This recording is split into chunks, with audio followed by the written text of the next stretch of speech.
வணக்கம்.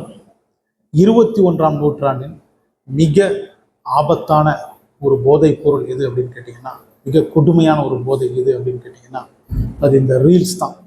அப்படியே ஸ்க்ரோல் பண்ணிக்கிட்டே இருப்போம்.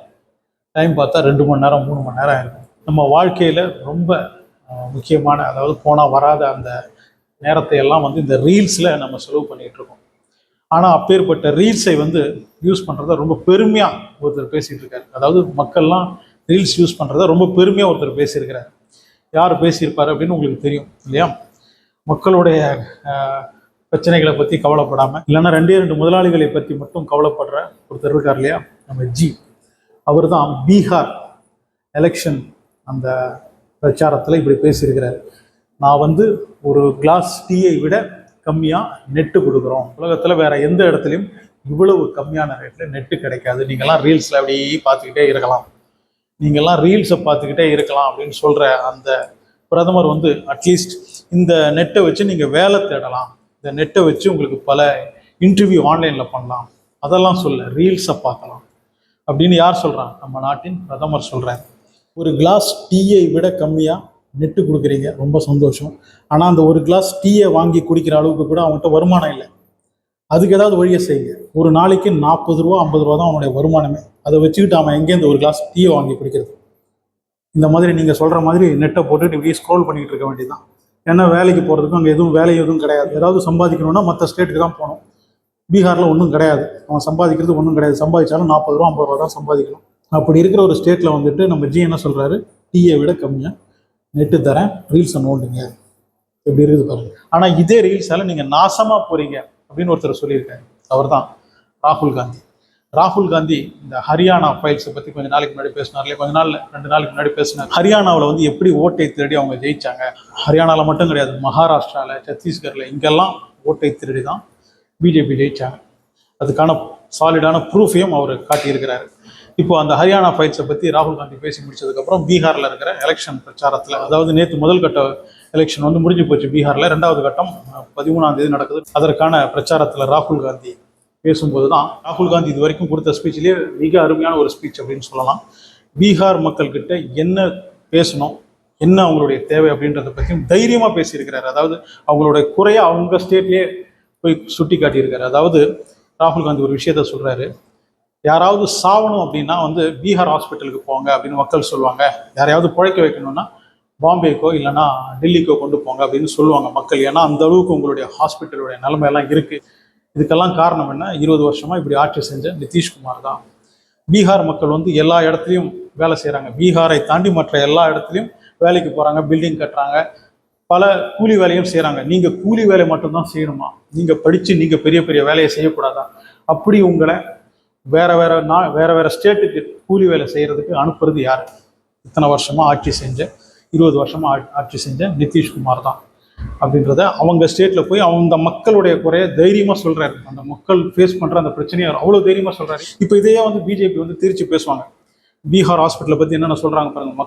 மக்களை சாவடிக்கிறது தான் பீகார் ஹாஸ்பிட்டல்னு சொல்கிறாங்க பாருங்கள். அப்படின்லாம் பிஜேபி என்னென்னமோ பேசி இதை திரிப்பாங்க. இருந்தாலும் இதெல்லாம் ராகுல் காந்திக்கு தெரிஞ்சிருந்தும் அவர் அவ்வளவு தைரியமாக மக்கள்கிட்ட அவங்களுடைய பிரச்சனையை பேசுகிறாரு.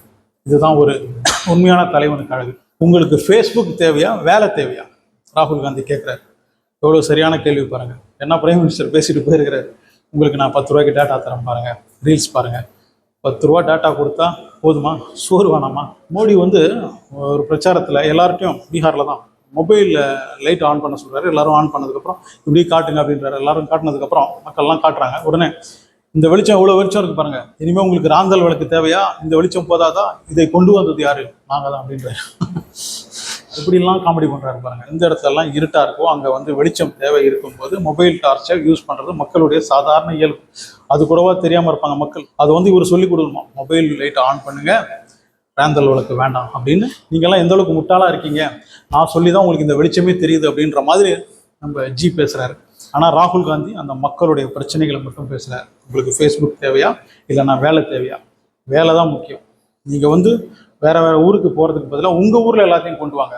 உங்கள் ஊரில் அந்தந்த கம்பெனியை கொண்டு வாங்க, அந்த மாதிரி பல யூனிவர்சிட்டியை கொண்டு வாங்க, பல ஃபேக்ட்ரிஸை கொண்டு வாங்க அப்படின்னு அந்த மக்களுக்கு தேவையான விஷயங்களை பற்றி ரொம்ப அழகாக ராகுல் காந்தி பீகாரில் இந்த ரேலியில் பேசியிருந்தார். ஐஃபோன்லாம் இந்தியாவில் தயாரிக்கிறாங்களா, அது மேட் இன் இந்தியா தானே, பார் மோடி காலத்தில் ஐஃபோன்லாம் இந்தியாவில் தயாரிக்கிறாங்க பார் அப்படின்லாம் புரியாத சில பேர் பேசிக்கிட்டு இருக்காங்க.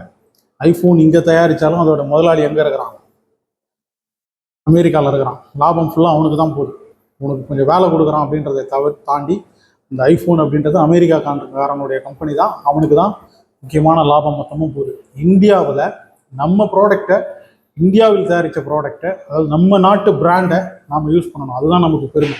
அதை தான் ராகுல் காந்தியும் சொல்லியிருக்கிறார். நீங்கள் யூஸ் பண்ணுற பொருள்லாம் உங்கள் பேக்கெட்டில் ஒரு மொபைல் இருந்ததுன்னா அதுவும் மேட் இன் பீகார்னால் உங்களுக்கு எவ்வளோ பெருமையாக இருக்கும். அதுக்கான வேலையை இங்கே செய்யுங்க. இங்கே நிலம் இல்லை அப்படின்னு சொல்லியிருக்கிறாங்களாம். பீகாரில் ஃபேக்ட்ரிலாம் கட்டுறதுக்கு நிலம் இல்லை அப்படின்னு நரேந்திர மோடி சொல்லியிருக்கிறாங்களாம். அமித்ஷா சொல்லியிருக்கிறாராம். ₹1 1 ஏக்கர் நிலம், அதாவது கிட்டத்தட்ட எத்தனையோ ஏக்கர் நிலம் ₹1 கணக்கில் அதானிக்கு கொடுத்துருக்குறாங்க. அதுக்கெல்லாம் நல்லா இருக்குது. ஆனால் பீகாரில் ஃபேக்ட்ரி கட்டுறதுக்கு நிலம் இல்லை. இப்படி என்ன செஞ்சாலும் அது அதானி அம்பானி அவங்களுடைய நலனை கருதி மட்டும் செய்கிற இந்த 2 பேர் இருக்கிறாங்க. அதாவது 2 குஜராத்தி விற்கிறாங்க, 2 குஜராத்தி வாங்குறாங்க. அதுதான் இந்தியாவில் இப்போ நடந்துகிட்டு இருக்கு. அவங்களுக்காக மட்டும்தான் ஆட்சி நடந்துகிட்டு இருக்கு. நீங்கள் இந்த ரீல்ஸை பார்க்கறது, ஃபேஸ்புக்கை பார்க்கறது, அதையெல்லாம் விட்டுட்டு உங்களுக்கான வேலையை கேளுங்க. உங்களுக்கான வேலைக்காக நீங்கள் முயற்சி பண்ணுங்க. பீகாரில் இருக்கிறவங்களை தேடி மக்கள் வரட்டும். நீங்கள் ஒரு இடத்துக்கு கூலி வேலைக்கு போகாதீங்க அப்படின்னு ரொம்ப அருமையான ஒரு ஸ்பீச்சை ராகுல் காந்தி கொடுத்திருந்தாரு. ராகுல் காந்தி ஒரு விஷயத்த சொன்னபோது அங்கே வந்திருந்த அத்தனை பேரும் கைத்தட்டி ரசிச்சாங்க. அது என்ன அப்படின்னா இந்தியாவில் பணக்காரர்களுடைய பிள்ளைகள் மட்டும்தான் கனவு காணுமா, அம்பானியுடைய மகன், அதானியுடைய மகன், அமித்ஷாவுடைய மகன் தான் கனவு காணுமா. அமித்ஷாவுடைய மகனுக்கு பேட்டு கூட பிடிக்க தெரியாது. அவர் கிரிக்கெட் உலகத்தையே கண்ட்ரோல் பண்ணிக்கிட்டு இருக்காரு. ரன் எடுக்கிறத விடுங்க, பேட்டு கூட பிடிக்க தெரியாது. அவர் கிரிக்கெட் உலகத்தை கண்ட்ரோல் பண்றாரு. எதுக்கு? பணத்துக்காக, எதுக்கு? பைசாக்காக அப்படின்னு அவர் சொன்னதும் அத்தனை பேரும் கைத்தட்ட ஆரம்பிச்சாங்க. அது பாயிண்ட்டும் கூட. इस देश में आजकल बस 50-60 लोग सपना देख सकते हैं। अंबानी के बेटे हो, अदानी के बेटे हो, अमित शाह के बेटे हो, जो सपने देखने देख लो। अमित शाह के बेटे को क्रिकेट बैट पकड़ना नहीं आता।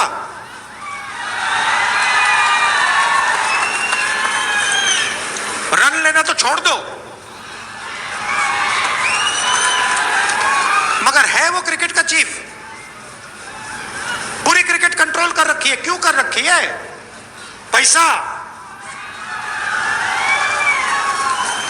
சின்னதாக ஒரு ஃபேக்ட்ரி கட்டுறதுக்கு கனவு காணுங்க, அதுக்கப்புறம் பெரிய ஒரு ஃபேக்ட்ரிக்கு முதலாளி ஆகுங்க அப்படின்னு அவருடைய பேச்சு அவ்வளோ மோட்டிவேஷனலாக இருந்தது. ஒரு அரசியல் ஸ்பீச் அப்படின்றதை விட, ஒரு ஓட்டு வாங்குறதுக்கான ஒரு ஸ்பீச் அப்படின்றதை விட மக்களுக்கு உண்மையிலே பயனுள்ள ஒரு ஸ்பீச்சாக இருந்தது. அப்படிதான் ஒரு தலைவன் பேசணும். வெறும் ஓட்டுக்காக பேசுகிறவன் தலைவன் கிடையாது. அந்த நாட்டு மக்களுடைய நலனுக்காகவும் ஒருத்தன் பேசணும். அவன் தான் உண்மையான தலைவன். அதை விட்டுட்டு ₹10 நெட்டு தரேன், மொபைலில் ரீல்ஸ் பாருங்க அப்படின்னு இளைஞர்கள்ட்ட சொல்கிற ஒரு பிரைம் மினிஸ்டர் உண்மையிலேயே மக்கள் மீது அக்கறை உள்ள ஒரு பிரைம் மினிஸ்டராக இருப்பாராங்க. யோசிங்க. பீகார் மாதிரியே இப்போ அடுத்தது தமிழ்நாட்டுக்கும் வர முயற்சி பண்ணுவாங்க. அவங்கள எங்கே வைக்கணுமோ அங்கே வைங்க.